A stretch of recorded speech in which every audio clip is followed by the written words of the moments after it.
Bu hikoyaning ismi Nochi bilan Chechan. Bir yuzda bir Nochi, bir Chechan bor ekan. Hamma kishilar bu Nochi bilan Chechanni bak maqtashir ekan. Nochining nochiligidan Chechanning aqlliqligiga heris qilib maqtashir ekan. Bir kuni Nochi shunchalik maqtanib ketibdi. Men shunchalik Nochi kuchtingurmanki, dunyoda menga teng kelgan odam yo'q debdi.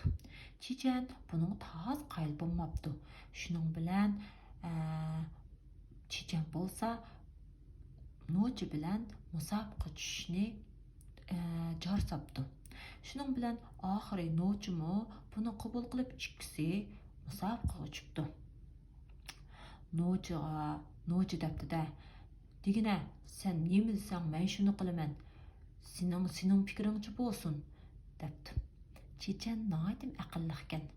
U bo'lsa bir yeni qo'lyaqliqni ko'tarib, mana bugun bizning musobaqamiz dal mush qo'lyaqliqni kim jiroq atalaydi degan temada bo'ldi, debdi.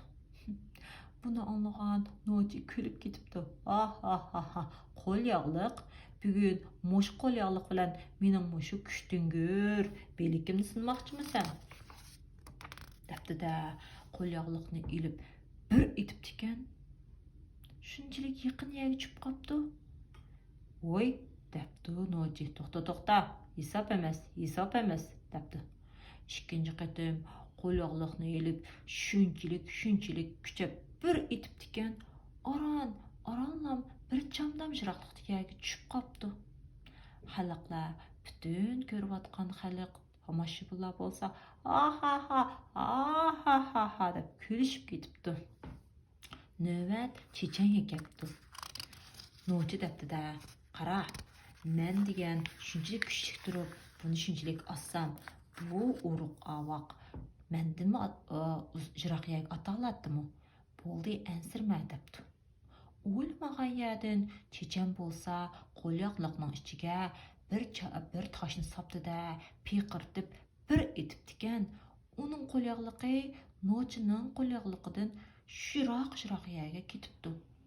Xalqlar hammasi chavaq-chap ketibdi. Shuning bilan bu musobaqada Chechan utibdi. Butun xalq bu Chechanning aqliga barakalla o'qibdi. Shunga biz o'zimiz kichik bo'lsinmi, aqlliq bo'lsaqla nurg'un kuchlik odamlarni yengalaydi ekanmiz. Shunga aqlliq bo'lish, kallamizni davomli ishlatib, aqlliq bilan ish qilish bak muhim ekan.